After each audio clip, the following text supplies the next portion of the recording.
A última parte do documento final do Sínodo encerra com um apelo para que os temas da doutrina social da Igreja sejam difundidos entre o povo de Deus. Para as madres e os padres sinodais, isso é necessário para a ação dos discípulos missionários de Jesus, para que ela incida na construção de um mundo mais justo e fraterno.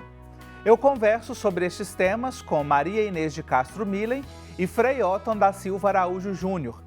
A professora Maria Inês é médica e teóloga, mestra em ciência da religião e doutora em teologia. Já participou com a gente aqui no programa e eu a recebo com muita alegria mais uma vez. Bem-vinda, professora Maria Inês. Muito obrigada, Marcos. É uma alegria estar aqui com vocês mais uma vez. Obrigado. O Frei Otton é franciscano, doutor em teologia moral, diretor pedagógico do Colégio Santo Antônio, em Belo Horizonte, e membro da equipe interdisciplinar da CRB Nacional. Primeira vez que participa aqui com a gente. Frei Otton, seja muito bem-vindo, paz e bem. Paz e bem, Marcos. Muito obrigado pelo convite, é um prazer estar aqui com vocês. Obrigado.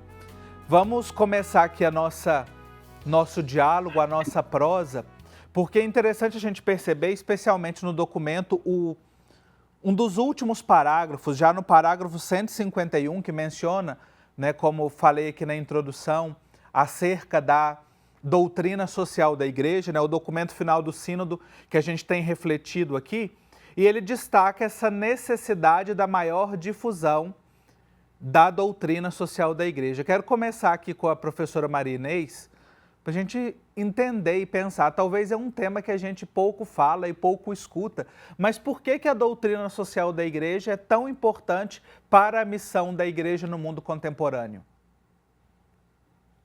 Então, eu acho que o mundo contemporâneo é um mundo que vive uma revolução de paradigmas, né?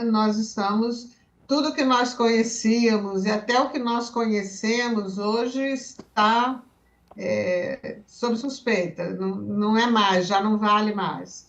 Então, é um mundo que precisa se reinventar, né? Se reinventar.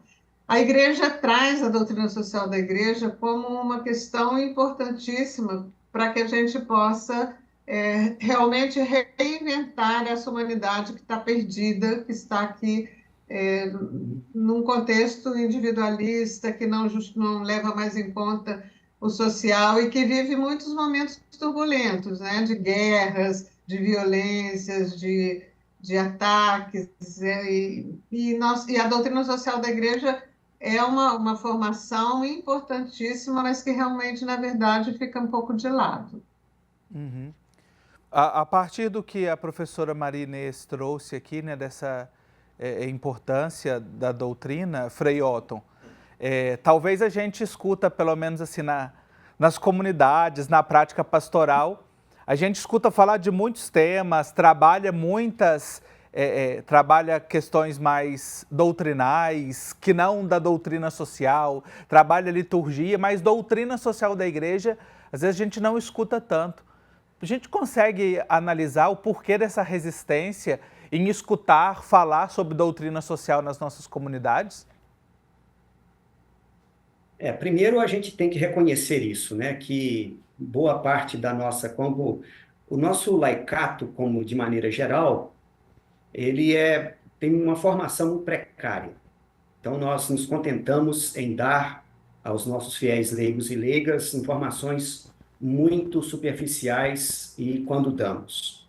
Então ainda há um acesso ao conhecimento, ao patrimônio daquilo que a Igreja construiu ao longo dos séculos. Isso é pouco conhecido, E muitas vezes essa história da Igreja, por exemplo, a presença da Igreja no mundo, a gente gosta muito de detalhes pitorescos, de coisinhas meio anedóticas, mas não aprofunda propriamente no pensamento da Igreja. Então, a primeira coisa é a gente identificar que, de fato, o nosso pessoal da Igreja desconhece aquilo que seja a doutrina social da Igreja. Quando a gente ouve falar só de citar essa palavrinha social, isso já causa um certo estranhamento em muitos cristãos e cristãs. né? Como se toda a pauta social ela fosse ideológica ou qualquer coisa. Então, a primeira coisa que eu acho que a gente tem de reconhecer é que a base fundamental da doutrina social da igreja é o próprio evangelho, né? E assim como a professora Marinês disse, é um evangelho que não servia simplesmente para 2000 anos atrás, mas para tentar, a partir do evangelho, trazermos as respostas para o mundo de hoje, né? Agora, isso me desafia, né? É mais fácil, às vezes, eu pensar em critérios da época de Jesus, ou em critérios medievais, ou da Revolução Industrial, mas sem a devida atualização, porque se eu atualizo isso, né, o que seria, de fato, a postura da igreja a partir dos critérios de Jesus para o mundo de hoje, isso pode me provocar, isso pode me desinstalar. E eu não estou sabendo se eu quero mesmo ser provocado, ser desinstalado, ou se é mais confortável eu ter uma certa espiritualidade mais cômoda, mais gostosinha, sem muito empenho, porque o empenho dá trabalho. Então, eu acho que também isso dificulta para que a doutrina social seja conhecida e difundida. Uhum.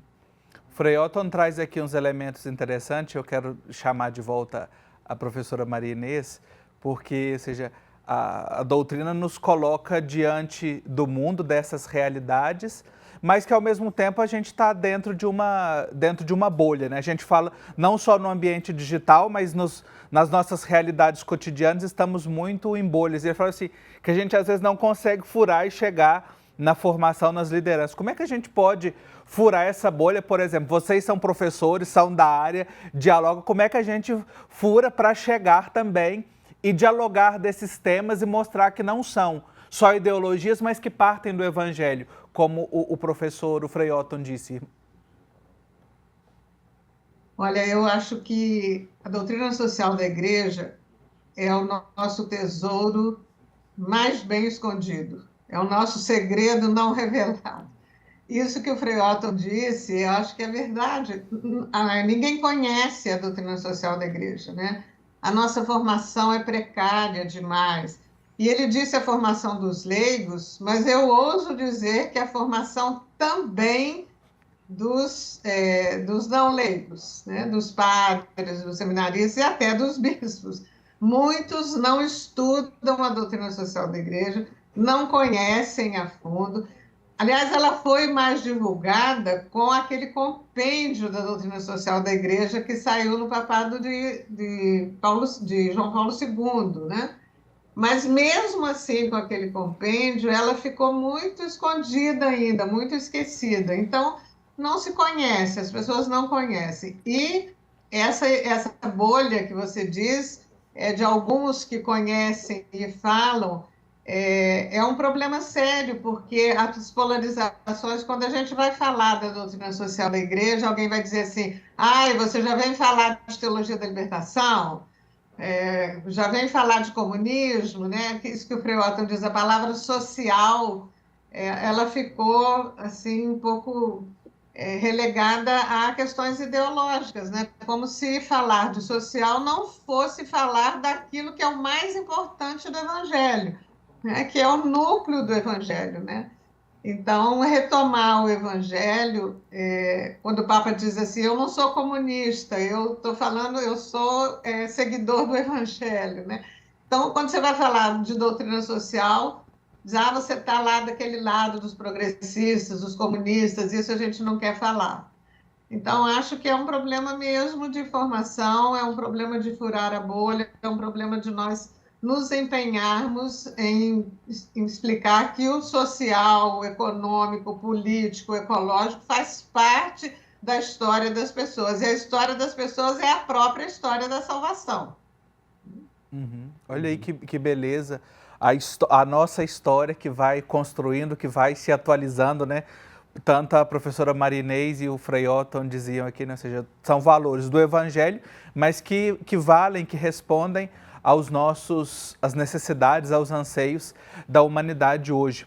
A gente está seguindo no aprofundamento do documento final do Sínodo, especialmente na quinta parte, que fala de formar os discípulos missionários, e aqui aponta sobre esse tema da doutrina social da igreja. Estou conversando com os nossos convidados teólogos, a professora Maria Inês de Castro Millen e o Frei Otton Júnior, e eu convido você que quer rever os nossos programas anteriores, os temas que nós já tratamos. Falamos sobre ambiente digital, falamos sobre outros temas que aparecem aqui, iniciação à vida cristã.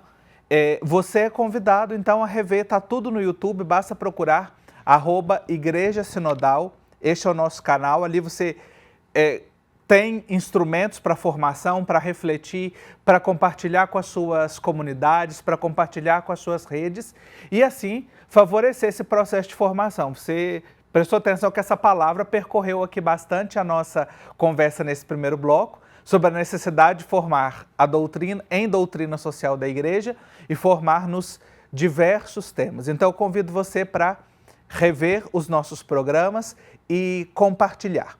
A gente está chegando ao fim do nosso primeiro bloco, vamos fazer um intervalo bem rapidinho e já já nós continuamos essa prosa.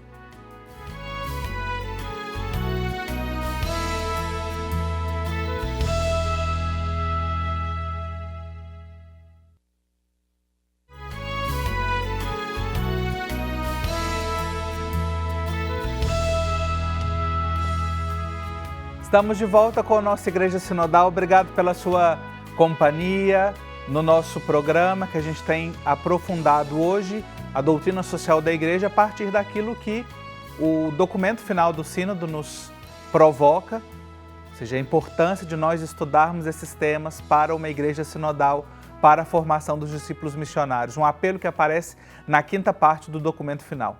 Estou conversando com a professora Maria Inês de Castro Millen, com o Frei Otton Júnior, e eu trago de volta o Frei Otton aqui para a nossa conversa, porque aqui no parágrafo, Frei Otton, que a gente menciona, diz que é necessário um empenho pela paz e pela justiça.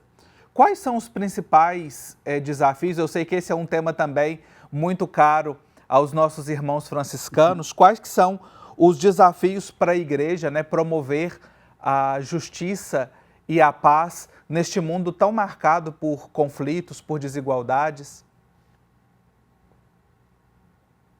Infelizmente, eu acho que durante a história da igreja, eu acho que nós nunca tivemos um período tranquilo a esse respeito. Ou seja, a paz, ela sempre foi uma questão, né?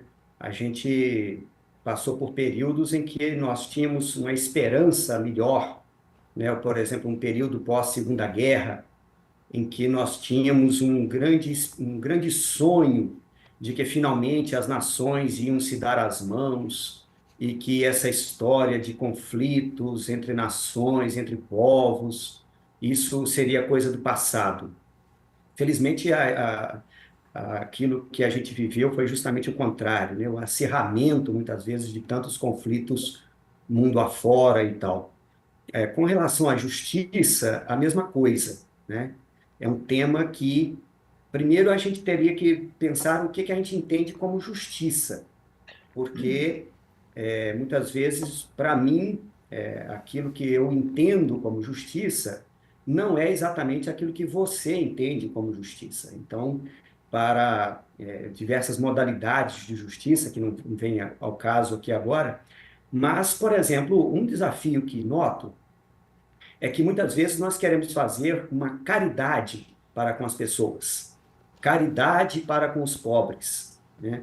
Uma ajuda de quem tem para quem não tem, pobrezinhos, etc. Isso é uma coisa, mas justiça é outra coisa. A justiça é mais exigente, a justiça empenha mais, né? Então, é mais fácil, às vezes, a gente fazer, entre aspas, caridade, do que propriamente instaurar a justiça sobre a terra, né? Esse empenho por uma sociedade, por relações, por convivências de fato justas. E uma justiça que não é simplesmente uma categoria do direito nosso, etc., mas é a justiça do evangelho, a justiça do reino, né? E que tem prediletos, sim, tem, né? Então, a vulnerabilidade humana, ela não é um detalhe para o Evangelho, para Jesus, enfim. Quanto à paz, bom, no nosso mundo, fazer uma, uma ação, uma pregação, um empenho, né? Na espiritualidade franciscana, a gente fala de um instrumento de paz, é tremendamente profético e desafiador, porque parece que o mundo exatamente está na contramão de tudo isso, né? Uhum. Aquela música já dizia, né? Parece que o mundo está ao contrário e ninguém reparou, né? Sim. Como nós estamos numa dinâmica de ódio, de raiva, gratuitos. Então, desde o meu cotidiano, né? Eu saio na rua e já tem esse impulso de, de agressividade, de ódio para com as pessoas, enfim, desde o meu cotidiano até as grandes pautas mundiais. Temos acompanhado aí tantos países, né, que declaram, né, a todo direito, eu odeio o outro e quero eliminar o outro não tem razão de existir. Então, eu acho que a pregação da igreja, a ação da igreja, melhor dizendo, ela é muito profética nesse sentido, não simplesmente de rezar pela paz. Rezar pela paz é muito importante, mas o empenho pela paz, essa ideia, né, que eu puxando sardinha, né, para minha coisa, já que você já me levantou a bola, né, a oração atribuída a São Francisco, que não é dele, né, ela é uma oração muito posterior, a gente reza assim: onde houver ódio, que eu leve o amor. Onde houver trevas, que eu leve. Ou seja, eu não quero que nada caia do céu, não estou pedindo para Deus resolver as nossas coisas. Eu estou me colocando, né, saindo da minha zona de conforto para me empenhar por essas questões. Isso é muito Uhum. desafiador sempre. Sim. Esses temas, né, que nos provocam e mostram também essa dinâmica do mundo de hoje, um compromisso cristão a partir do Evangelho, né, e que às vezes a gente não assume tanto. Quero tocar num outro ponto aqui que aparece mencionado e que está muito em sintonia com a nossa caminhada da igreja no Brasil, professora Maria Inês, que é o cuidado da casa comum. Nós estamos em plena campanha da fraternidade com o tema da ecologia integral, é um tema central da doutrina social da igreja. Tivemos aí a Laudato Si, a Laudato Deum. Como nós podemos nos mobilizar, né? Seja fiéis, sociedade, para que essas nossas ações, não só de defesa, mas de conscientização, possam favorecer a ecologia integral numa perspectiva sinodal, né? Partindo aqui, já que é uma provocação do sínodo. Então, eu acho, só retomando um pouquinho aquilo que o Frei Otto dizia, para entrar nisso, né? Eu acho que nós vivemos no mundo, a Escritura vai dizer que justiça e paz se abraçarão, né? E uma não existe sem a outra. E nós vivemos num mundo extremamente competitivo. O modelo de mundo que a gente vive é um modelo competitivo. E onde há competição exagerada, não pode haver convivialidade, né? Convívio fraterno, pacífico, porque um está sempre querendo superar o outro. Isso nas questões individuais, mas também nas questões coletivas, né? E aí a gente tem que pensar na questão de como a gente trabalhar isso na perspectiva da casa comum, né? Porque é um negacionismo muito grande de muitas coisas também, eu acho, no mundo atual, né? Há uma negação das mudanças climáticas, há uma negação da ciência, há uma negação dessa ideia do convívio pacífico, né? Então, esse negacionismo, esse modelo de mundo que nós temos é muito complexo para que a gente possa desenvolver isso que o próprio Sínodo está pedindo nesse parágrafo 151, né? Então, acho que o modelo de mundo que nós vivemos, negacionista, presentista, é um modelo de mundo que quer viver só o presente, né? Só o presente basta, o futuro não interessa, as novas gerações não estão no programa, né? Então, não precisa se trabalhar pelo ambiente, não precisa trabalhar por nada, né? Preciso viver hoje. Então, acho que aqui tem uma questão séria a ser pensada, né? Uhum. Ótimo.